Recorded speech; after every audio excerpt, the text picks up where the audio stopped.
Hey everybody, welcome back to the Dungeon Dive. Daniel here. I hope you're doing well, and if you're not, I hope you are soon. Okay, today on the channel, we are doing another 3-game comparison, and we are going to compare the games of Lands of Galzyr, Mansions of Madness 2nd Edition, and Freelancers. Why these 3 games? Well, of course, they are all app-assisted adventure games, and in my opinion, these represent the best of this very small subgenre of adventure games. Now, if you like these kinds of videos, if you like these comparison videos and the kind of entertainment that I provide for you, you can always support the channel by going over to Patreon and becoming a Dungeon Dive patron. Each month, you will get a new article written by me, as well as an exclusive video. Last month, I did an exclusive video of a playthrough for Doom Pilgrim, and I'm not sure what I will do this month. It's always kind of a surprise. But if you can't do that, I totally understand. Not everybody can afford to, but watching, commenting, liking, and sharing the videos with other social media that you might participate in also helps a lot. But in this comparison, these 3 kind of app-based adventure games, I think these are the best of the app-based adventure games. I could have almost included Destinies on this list, but I don't like Destinies quite as much as these 3 games. So personally, I like app-assisted games, especially when the digital thing is as well implemented as it is in these 3 games. To get ahead of the pedantic actually comments, yes, I know Lands of Galzyr and Freelancers aren't actually apps. I know that. They are websites. You can download the websites to your desktop to access when you aren't online. So they serve the same form and function as an app. So I'm calling them app-based games, digitally assisted board games. Also, to get ahead of the app naysayers, just don't comment. We get it, guys. I know some people don't like digital technology in their board games. That's fine. Just don't need to hear it every single time that I talk about an app-based game. It gets so tired. I've heard all of the arguments before, refuted them, and I don't agree with them at all. But I do get it. Some people will never like digital technology in their board games, and that's fine. We just don't need to be constantly reminded about that every time we talk about an app-based game. Also, there are very, very few app-assisted games. So it really shouldn't even matter. This is a tiny, tiny little drop in the bucket compared to all of the games released. It just so happens that 3 of my favorite board games, my favorite modern board games of all time, utilize some digital technology. And I think each one of these games is better for it. Lands of Galzyr is a huge, sprawling, open world game, all about going on quests and side quests. It's a game about having small, quaint, and cozy adventures in a world of anthropomorphic animals. The game uses a large library of cards and to represent some things like your various items and some changes on the board. And it uses an app to handle all of the well-written and complex encounters. The app is basically a giant deck of hundreds and hundreds of complex encounter cards. Freelancers feels like playing a game with a digital dungeon master. It's a science fantasy game featuring bizarre creatures straight out of a game like Gamma World, and it gives a complete RPG-like experience in a single evening. The players will create their characters, choose a small campaign to embark on, and then go on adventures that are simultaneously funny, exciting, and a little daring, especially if you play with the adult content turned on. I still will never forget the end of that first campaign that I played of Freelancers. It went to a place that I never imagined a Plat Hat game going. But it uses cards for some things, such as some of your itemization and loot and skills. It uses a spiral-bound book for some things for your maps. And it uses the app to generate all of its random encounters. And there are so many random encounters. It would be a giant, giant stack of cards that you would need to simulate this app. And it also uses the app to tell the story. The app is your digital dungeon master in Freelancers. Mansions of Madness second edition. It's one of my all-time favorite second editions. Maybe the best second edition ever made. I think I could entertain that argument. While there were some cool elements of the first edition, it was a total pain in the ass to set up. It took forever. And one small mistake by the player who was setting up the game, one small mistake could completely ruin the entire experience for everybody else at the table. It was also a one versus many game, and those are often my least favorite kinds of games to play. Mansions of Madness 2E uses the app to randomize locations and the encounters that it pulls from a possible set of choices. With the app, you can play the same scenario many times, and there will be different differences each time you play. Sometimes the differences are big, sometimes they are small. With all of the expansions mixed in, the pool of possibilities is quite large. So we're going to be examining these 3 games in 6 different categories. 1, how is the app implemented? 2, how expansive does the game feel? 3, the general tone, vibe, feel, look of the game. 4, conflict resolution with combat versus non-combat conflict resolution. 5, character progression. And 6, my personal rankings of all 3 of these games. So let's start with topic number 1. How is the app implemented? So I like when an app is well implemented into a game. I think an example of a well-made app that I don't like the implementation of is HeroQuest. Because HeroQuest, you are in the app a lot. You actually have to move your character from space to space in the app. And I don't like that.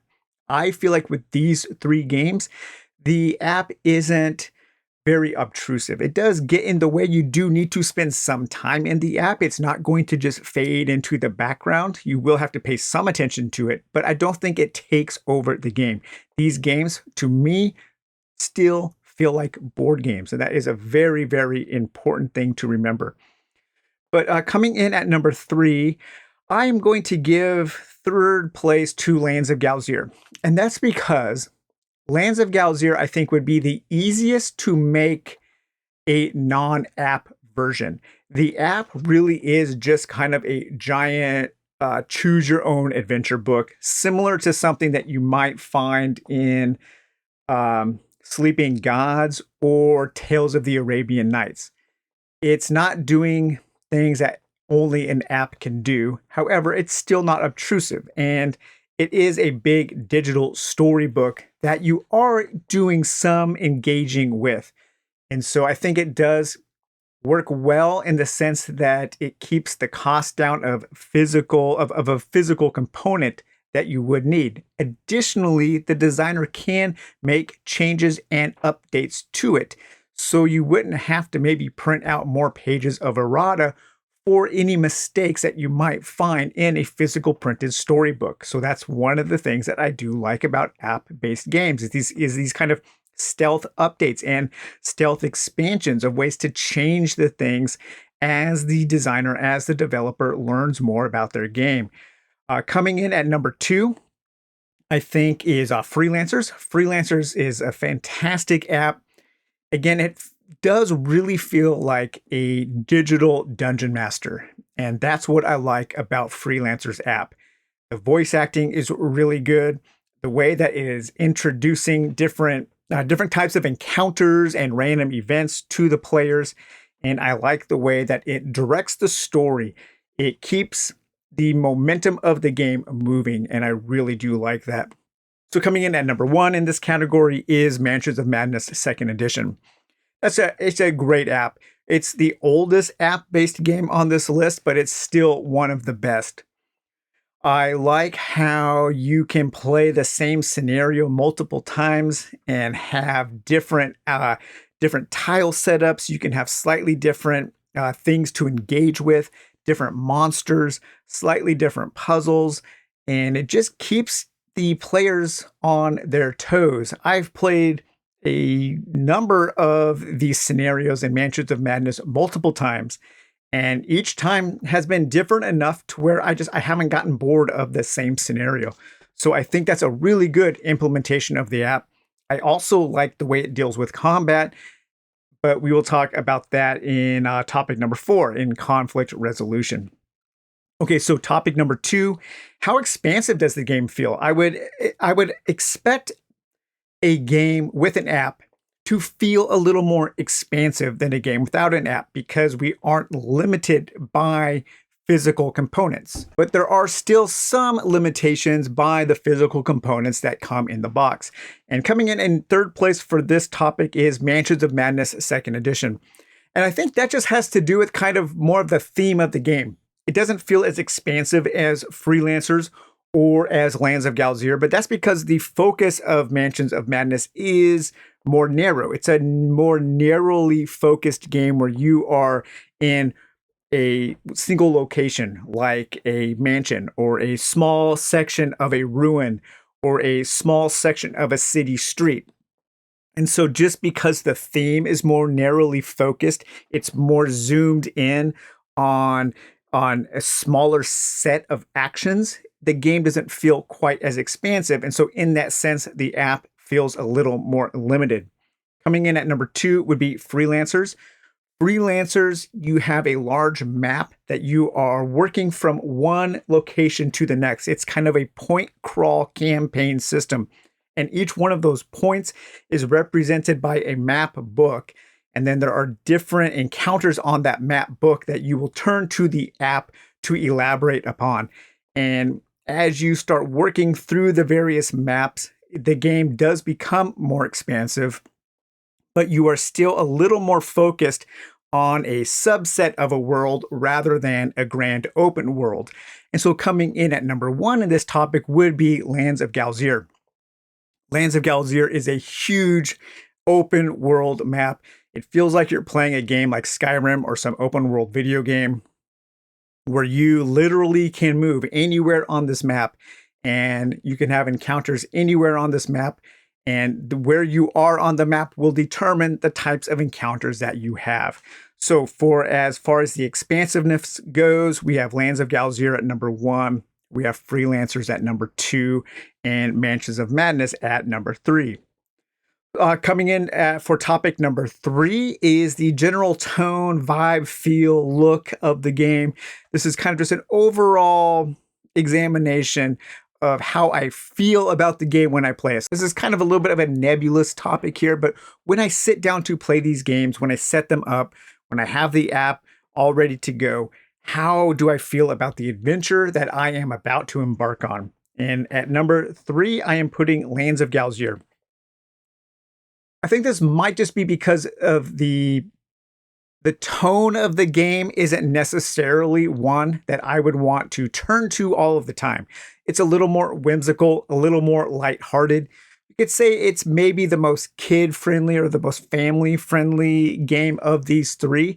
And it's just maybe not the type of experience I want to sit down with as often as the other games. I do like the world. I do like the characters. It feels maybe a little bit like it's maybe a little more surface level, and that might be because of how expansive it is. I don't really feel like I am maybe digging down into this world or experiencing a really engaging world like I do in number 2 here and Freelancers. Freelancers has such a cool world, and I love the vibe. I love the look of the game. The colors are unique. The characters are unique. There is this really strong sense of weirdness, of high strangeness to Freelancers. It does kind of feel like an old game of Gamma World with this mix of science fiction and fantasy. So you have this science fantasy setting. Everything is just a little odd and weird, and I really do appreciate it. I like really weird things. And Freelancers was very surprising in how weird it actually was. But of course, coming in at number 1 here is Mansions of Madness 2nd Edition. And that's just because of that Cthulhu mythos. I love the Arkham File games. I think almost all of them are great. There's only one that I really don't like, I think, and that's the living card game. But I love playing Mansions of Madness. I love being lost in that world. I love the art on the tiles. I love the music in the app. I like the way that the app handles combat. I like the monsters. I like the characters. I like how everything in that game comes together to where when I'm playing it, I really feel like I am diving down into this Lovecraftian world of cosmic horror. Maybe more of a Brian Lumleyan world of cosmic horror. We'll talk about more about Brian Lumley versus Lovecraft when we get to our Arkham Horror deep dive later this year. But for the general tone, vibe, feel of the games, number one, Mansions of Madness Second Edition. Number two, Freelancers. Number three, Lands of Galzyr. Okay, so coming in for topic number four, we have conflict resolution. How do these games handle conflict? And conflict can be non-combat or combat. How are the players, through the actions and eyes of the characters, engaging with the elements of the game? Coming in at number three is Lands of Galzyr. Now, Lands of Galzyr does have a lot of conflict, both combat and non-combat. I can't fault it at all for that. What I can fault it for is the feeling of there's not a lot at stake. It never really feels like you are going to have something drastic happen. Lands of Galzyr is a game all about little kind of micro doses of conflict. And nothing ever feels like, oh my gosh, I have got to succeed in this, or something really bad is going to happen, or something dramatic. I would say it's it's the coziest of these three games. And in that sense, you don't get really high highs and you don't get really low lows with its conflict resolution. The mechanics for the conflict resolution are fine. Dice rolls with some keywords and some skills. They're okay. But there is a little bit of a limitation because of the character progression and how the skills work. And we'll talk a little bit about that in the next category. Coming in at number two in conflict resolution is Freelancers. Freelancers, again, dice-based combat resolution. You have different items that can help you pass different types of tests and checks and challenges. There are non-combat and combat encounters. The challenges feel a little more substantial in Freelancers. Sometimes you really do feel like, oh my gosh, I have got to make this. If I don't do this, something bad is going to happen. There's a lot of drama in Freelancers, and I like that. I like that tension that is there, but it also still propels the narrative forward, even if you do fail. And so there aren't really any opportunities for you to just completely fail out of that game. But I think it handles its conflict pretty well. Mansions of Madness number two will be my number one. It utilizes, of course, that kind of D6 dice pool system that I really do like with the Arkham Horror style games. I like the combat always feels tense in the game. I love the way that the app handles combat, how you have these different weapons and the weapons can do different types of damage. And depending upon the creature that you are fighting against, you will select the type of damage and the app will give you a little bit of a narrative, a little bit of a story, some context of how that weapon responds to that certain enemy. I think that is super cool. I love that so much. And there is a lot of tension in the scenarios in Mansions of Madness. You really feel that even though you don't know how much time is left, as things start progressing, as things kind of start snowballing out of control, you feel that dramatic tension coming up. And those games almost always end with some kind of really cool dramatic moment at the end of each scenario. So as far as conflict resolution goes, we have Mansions of Madness for number one, Freelancers number two, and Lands of Galzyr at number three. Okay, character progression. How do you feel about your characters at the beginning of the game to the end of the game? How do they progress? What kind of skills can they learn and stats can they upgrade? And what kind of things can they get? What kind of loot and so on? Coming in at number three would be Lands of Galzyr. And I think this is probably my biggest criticism of Lands of Galzyr even though there are different skills, there are opportunities to learn new skills and to change your kind of your how your character is outfitted. There isn't really a reason to. And because those opportunities come at random times during the game, you never really have a chance to prepare for something that you might need to prepare for. And so when I am playing Lands of Galzyr, I almost never change the way my character is built. My character doesn't feel very different from the beginning of one game to the end of the next game. Again, Lands of Galzyr kind of has this, the highs and lows are kind of compressed in that game, but that goes along to create that kind of cozy feel that really does make the game fun. Coming in at number 2 here would be Mansions of Madness, second edition. And I love all of the loot. The Arkham Files games have great loot, great spells and things that you can use to make your character powerful. But there's often you have to kind of maybe press your luck on those things, or there's drawbacks to them. Really powerful spells might backfire and do bad things against you. There are negative things that can happen to your character in Mansions of Madness that will change the way you have to play the game. And I really like that. I like having to adapt to those things. There are status effects that are interesting, and there's a whole bunch of loot. You have mundane and these mundane items and these relics and things that you can use. So it's always fun in games of Mansions of Madness, Arkham Horror, 2nd edition, 3rd edition, and Eldritch Horror. It's always fun when you start a game and you don't have a lot of stuff. And then by the end of the game, you often have just piles of loot and cards and skills and spells. And it's always fun to see what kind of items that you get in these games. And that is especially true with Mansions of Madness. But for character progression, coming in at number 1 is Freelancers. Freelancers has great character progression. You have character progression through loot, and your loot can be augmented. It can be modified. I love that with a different kind of elemental statuses that your weapons can impact. Your weapons can affect on other players or other creatures in the game. It's got a level up system with different skills that you can learn. And yeah, it's a really fun game. It does give you that RPG vibe, that kind of, and it's all condensed down into a single evening, into a few hours. You get kind of this whole RPG progression stripped down into just a few hours of gameplay. And I really do like it. Your character feels substantially different at the end of a game than they did from the beginning of the game.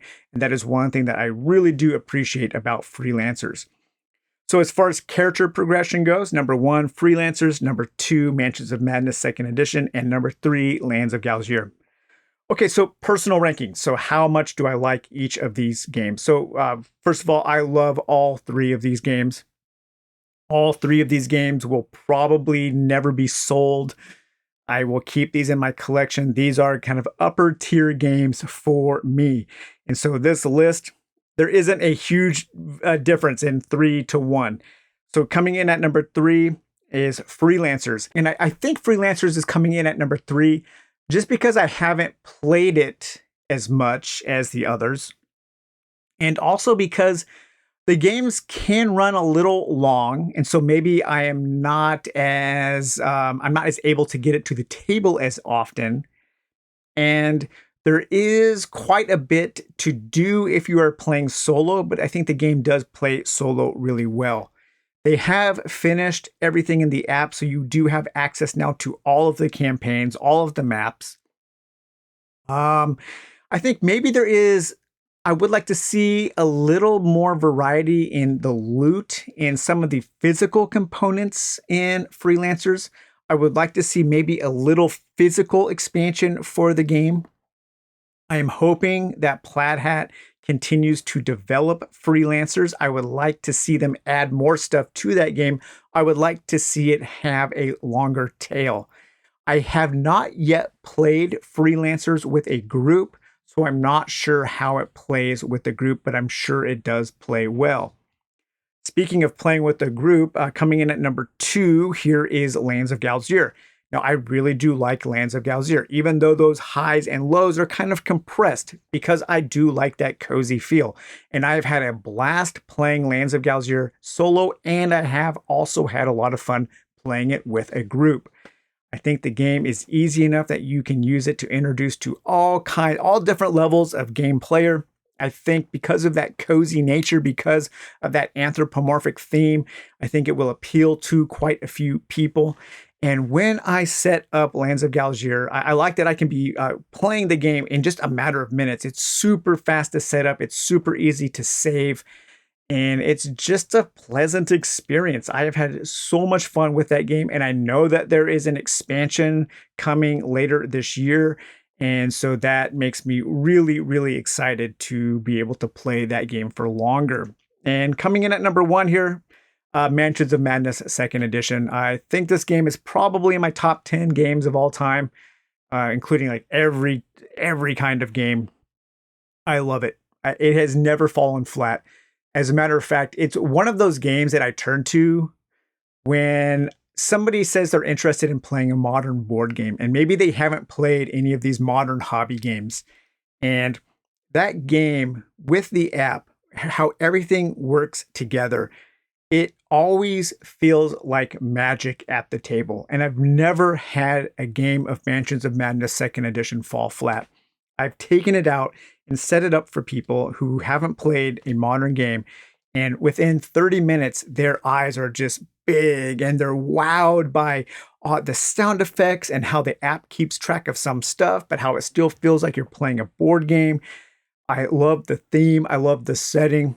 I love that kind of Brian Lumley pulp style Cthulhu mythos adventure where we actually get to stand up and fight against the great old ones and all of the weird creatures. I think the stories that it tells are interesting, but what's more, the stories that we create at the table around the written narrative are even more interesting and more fun. There are things that I remember about games of Mansions of Madness that I'll probably never forget.